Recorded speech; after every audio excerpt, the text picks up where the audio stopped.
advice for the younger players who want to lead their own band, want to compose, want to release music? It's much easier to do it, almost all of what you said, on your own these days. Yeah. So, as much as you can do on your own, do it. I mean, if you don't have the attention span or the discipline to really do 15 things at once, then focus on one thing and do the best you can. But the more you can know about the whole process of writing a song, well, maybe even first getting some friends, a group of players that you like to play with, and then writing for that group, and then deciding to maybe have some gigs or rehearsals, whatever, recording that group. The mics I have on these drums here were $115, I think. Mm-hmm. Right? They sound amazing. The $450 especially. This mic here, I think it's $100. I have like 3 of these mics. So the equipment, and it's all accumulated over, those drums were inherited from a friend who passed away. The keyboard over there as well from my grandfather.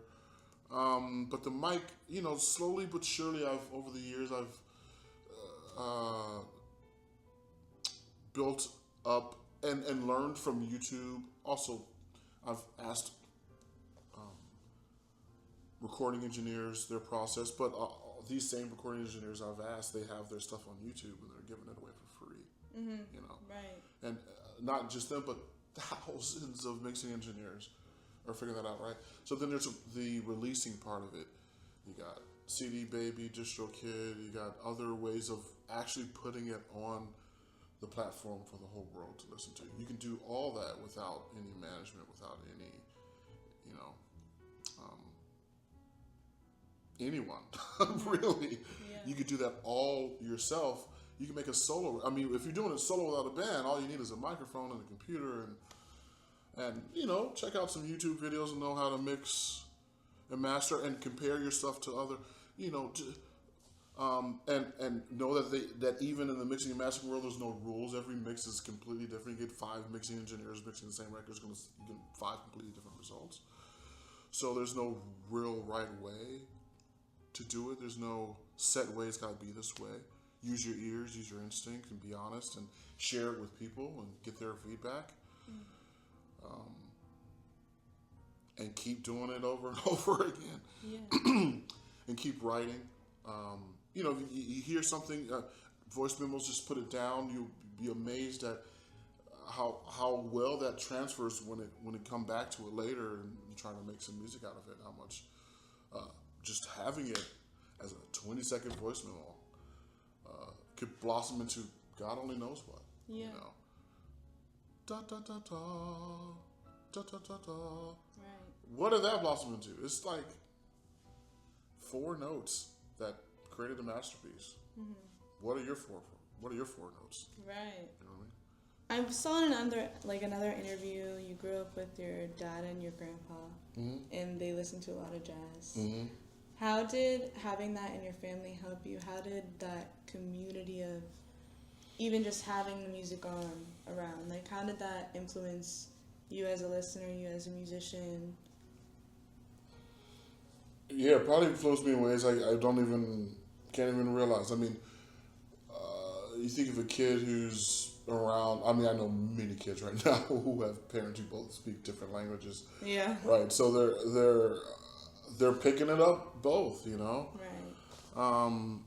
And the younger you are, maybe the more it seeps in. But and I don't even necessarily think you have to start playing at a young age. Just having it there in your ears. Mm-hmm.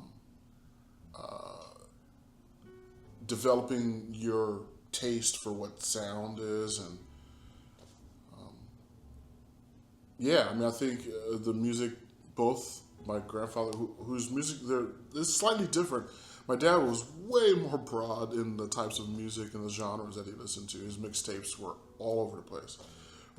Whereas my grandfather was jazz and blues. I mean, he's obviously a generation older than my father, so there wasn't rock, for example, when my grandfather was growing up, that my dad did listen to, like Led Zeppelin and whatever. So But yeah, I mean, the variety from my dad, but also the focus from my grandfather on the jazz and the blues was definitely influential, and in what soothes my soul, Yeah. right, and what influences me to be a musician, and influences my mood. So, yeah. Cool. Yeah. I also saw Sonny Rollins was a big inspiration. Oh yeah. So I was just listening to watching a clip of him on Instagram last night, which was crazy. I'd never seen him on Instagram. That was interesting. What was it? He was talking about what it takes to be a musician. If you want to be a musician, he was talking about how when he was young, he knew that he wanted to be. Well, I don't want to say he said I'm going to be famous, but he wanted to be a great musician, and he kind of just knew that was what he wanted to do and what he was meant to do, and he was saying we all can't be Miles Davis or the greats, but what we do as musicians is still amazingly needed, and we all have our own way of going about it. This is the basic summary of what he was saying, and that. And I'm always listening to this. I mean, Sonny is an amazing human being, as a musician and as a person, even without the horn in his mouth.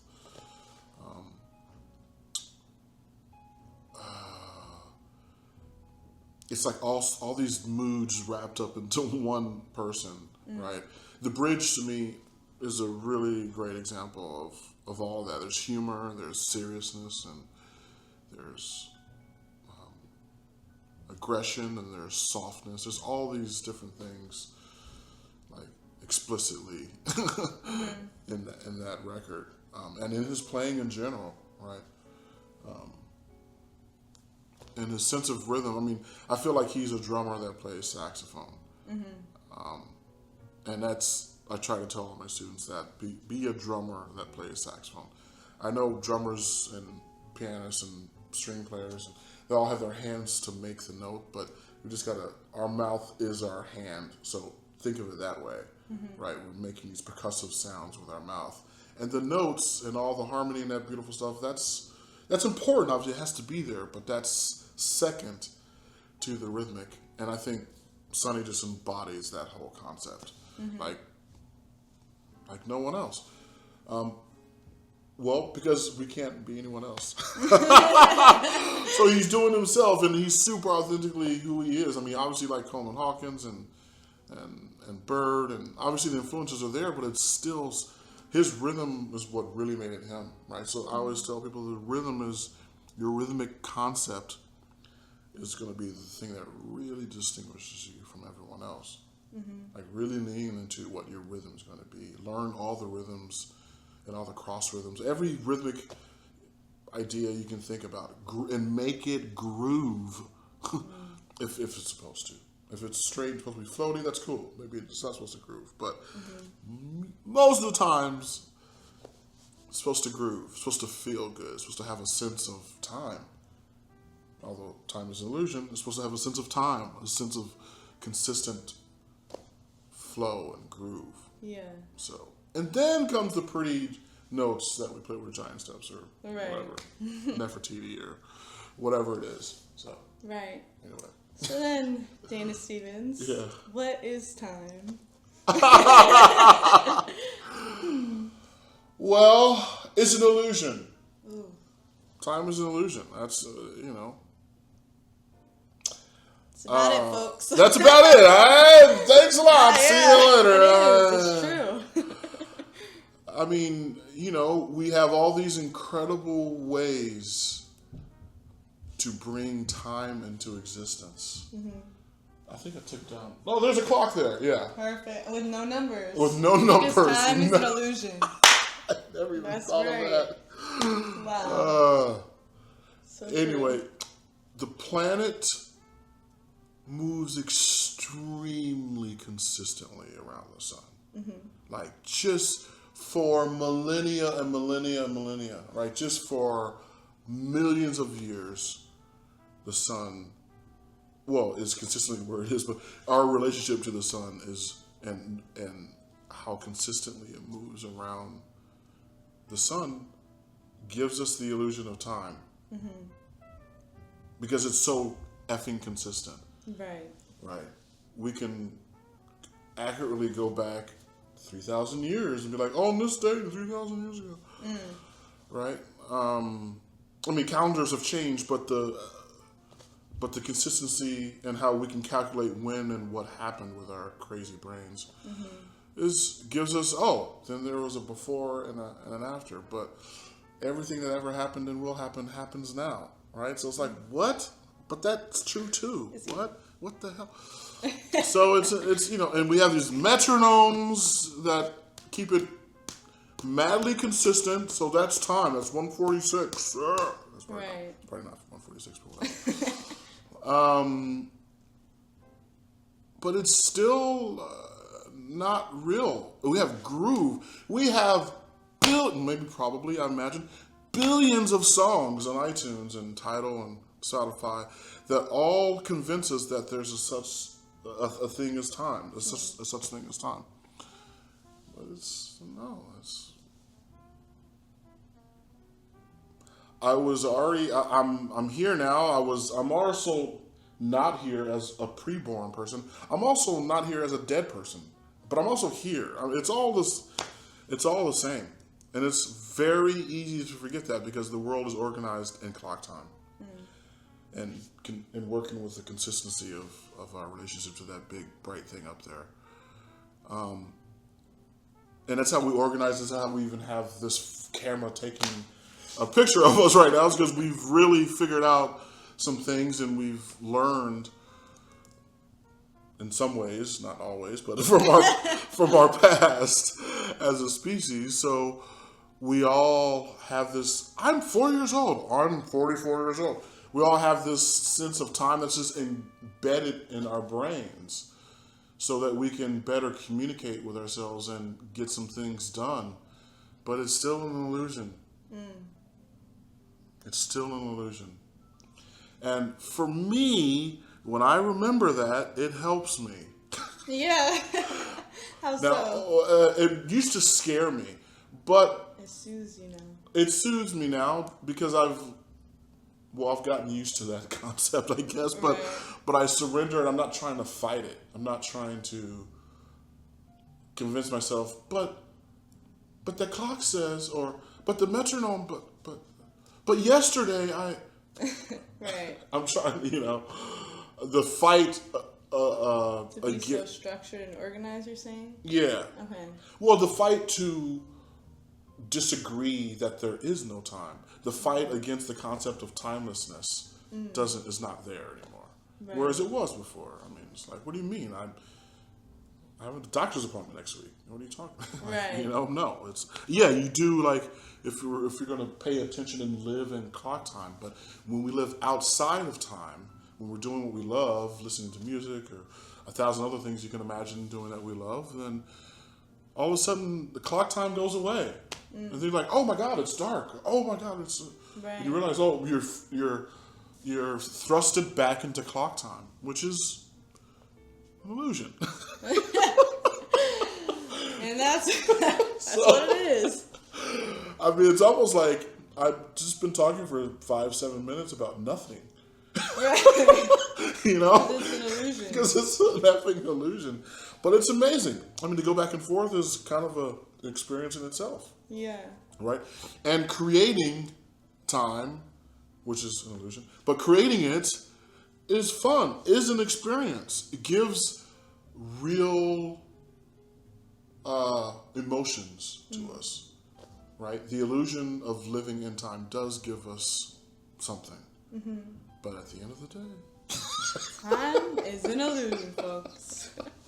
so, yeah, that's, and I'm not so obviously not the first to come up with this. I mean, so Eckhart Tolle is probably the first person I heard really talk about this in depth. There's a book called The Power of Now. And then a whole series of books that have now in the title that are different ways of talking about the now. But also a guy named J.K. Krishnamurti He has a book, I think, called The Illusion of Time or something like that. And in all of his works, he's referring to that. And, you know, a lot of amazing gurus, I'll just use as a loose term, out there will talk about this. I mean, even Carl Sagan, who I don't think was spiritual or religious at all. I could be wrong, but I don't think he was spiritual or religious. Talked about the illusion of time. So, scary thought, but when you really sink into it and all of its implications, it's quite an amazing thought. How does the word complacency and like, can we talk about that? And even like on different levels, like personally, and then as musicians as a whole, maybe as creatives as a whole, and then complacency even beyond that. That's interesting. Complacency. Well, I'm even in harmony and stuff, and doing the same sounds over and over, like. Yeah. Well,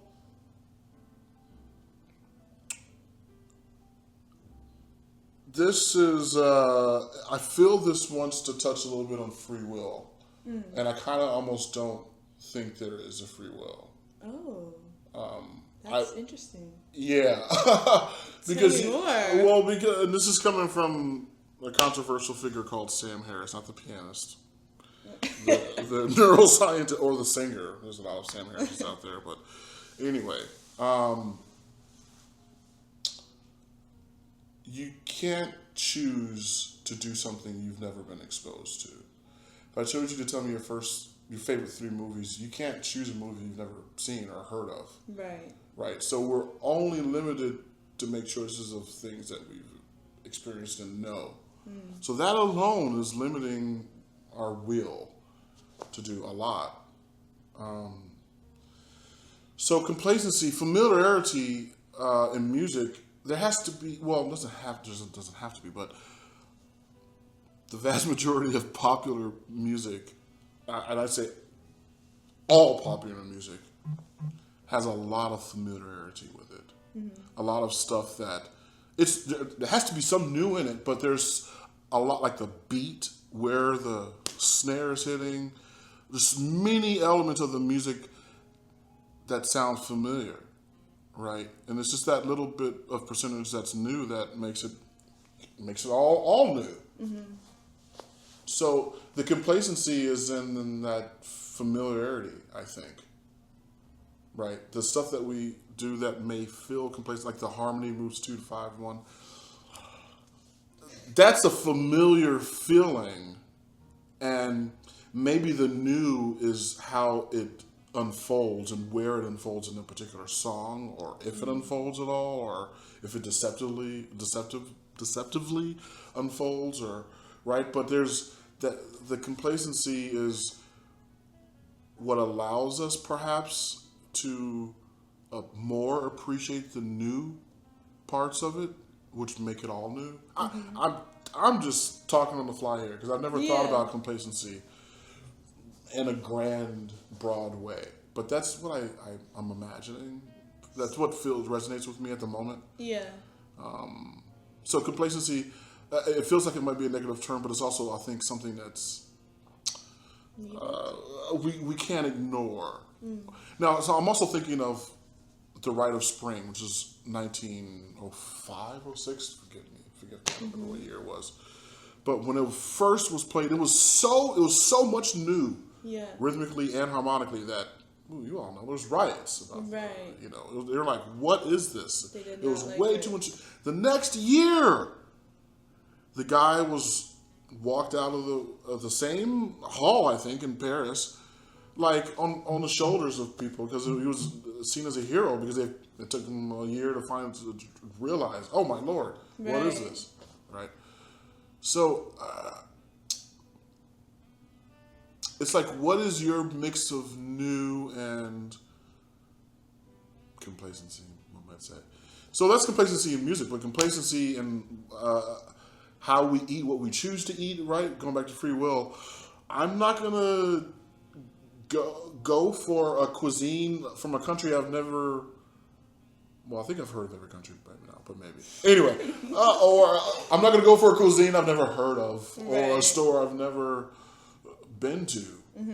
I mean, maybe Uber Eats might suggest it or some stuff if I decide to go that route for food, but if I'm just going out and eat there, I'm like, okay, which places I've been to? It's always... Right. So the will is like, it's very based on past experience. Mm.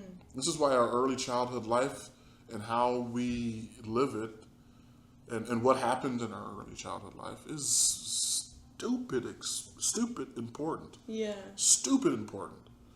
Stupid meaning very. Sorry. I understand. Clear it up for the people. Yeah. For all of you, stupid means important. Translation. But it's really like, so it's because, those early, as we were talking about in relationship to the music I listened to growing up, what we hear in those formative years really shape our taste for the rest of our life. Mm. Ask anyone over the age of 30 what their favorite music was. You're most likely going to hear what music was popular when they were like in their teens through early 20s. Right. Almost anyone. For my grandfather, jazz and blues. My father, some jazz and blues, but also some rock, some whatever was, fusion. Right. Like Return to Forever is one of my dad's favorite bands, and I think he was 16 when that came out. So it's like just go down the line. So it's anyway. So, thanks for that question. Complacency and free will. Do you think that's why so many students who graduate from institutions get stuck? Because when you're in jazz school, it is there's different types of jazz students, of course, but you're taught, okay, this is how you succeed in the jazz world. You learn to play these patterns over these chord changes. You learn to play this, and then maybe they get out of school and they're like, okay, but what that appeases them, but what do I actually want to do with this now? Yeah, I think there should be a lot. I mean, oh my Lord, this could get controversial real quick. Let's hear it. I think what's lacking in a lot of teaching situations, even outside of the music genre, honestly, we have orthodoxy. We have codification. Codification can stifle creation. Can you give the definition of what that means? Originality.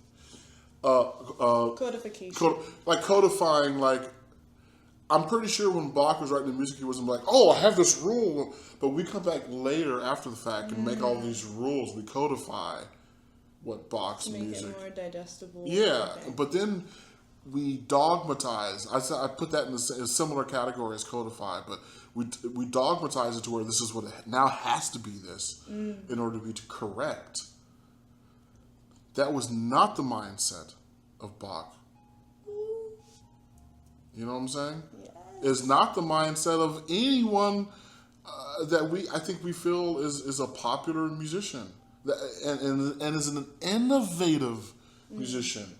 They're not in boxes. They're not trying to hold to rules. Thank God Schoenberg wasn't like, I've got to follow these rules of Wagner and Bach or whoever. He was like, I know the rules. Now what can I do with these rules to make them my own? I mean, it was almost like transcending, okay, this is what they did. Now what can I do? And honestly, when you mix Bach, Liszt, Haydn, all these composers together, and you mix them together, and everyone's going to want their own level of this or that in their sound, and that's, as soon as you diversify your influences, and the human is authentic to all those influences, and they create what they create, if they're authentic to all of that, and not just trying to recreate, then what they do create, I think, is going to be quite interesting and engaging. Yeah. And if it's based on the ups and downs of their personal life and their story, then you got a recipe for mastery. So. What do you think would be added to the jazz academic program in order to get more innovative musicians, more unique, more musicians who are not a copy of someone else? They're themselves. All my students have to write. I think writing is the quickest way to finding one's voice. It just automatically, it just happens. Mm-hmm. And again, unless you're trying to recreate a bird song, or like you're literally taking a bird song and just making it upside down or something, or whatever. Right. If you're really creating something new, then it's gonna be yours. Yeah. I don't know. That's a really ridiculous statement, but that's so. I think focusing on writing is huge. Yeah. Learn and really hunkering down on not playing other people's ideas as much as possible. Like, just verbatim throughout the whole solo. Like, if one idea comes out and it's kind of like a bird idea, that's cool, but when you dive deep into the how versus what, and this is what I think is a really big part of what could be a big part of the issue, or what could really help develop education, is focusing more on the how and allowing people to express their own how, and not focus on the what so much. Like, well, this is what Bird did. This is what, and then, okay, end of class. Right. No. Listen to the dynamics of how he was playing. Listen to the space that he used, or some tunes lack thereof, right? And please don't just listen to him. Like, listen to them. Right. All of them. Don't pray to Bird. Yeah. Thank you. Like, that's, I mean, of course it's amazing. God, the how and the what were just top form, like, of almost any human being. Yeah, but there's a lot of, listen to Fela Kuti. Listen to Joe Farrell. Listen to a whole bunch of people. Listen to rappers. Listen to non-jazz musicians and how they rhythmically, display their art. Take rhythms, not just, mix a lot of stuff in there. Mix it up. Mix it up. That's yeah. I think 50% of the education should be spent on what? The rest of it, and I would say less if possible, but that's like the limit, 50%. Then you got to start talking about, like, context. Like, create context that get you out of playing your normal stuff. And the way you create context is by writing a song. Write context that get you out of your bag. Or maybe you want to keep all that Bird stuff, but just learn a whole bunch of stuff around it, so you're not just playing the Bird stuff. Right. Like, learn, the rhythmic qualities of Sonny Rollins, and then the arpeggio nature of how Joe Henderson plays, and then, we can go down the line of what you can put in that super salad of your sound, if you will. Yeah. So, yeah. Nice. I think that's good. Hot dog.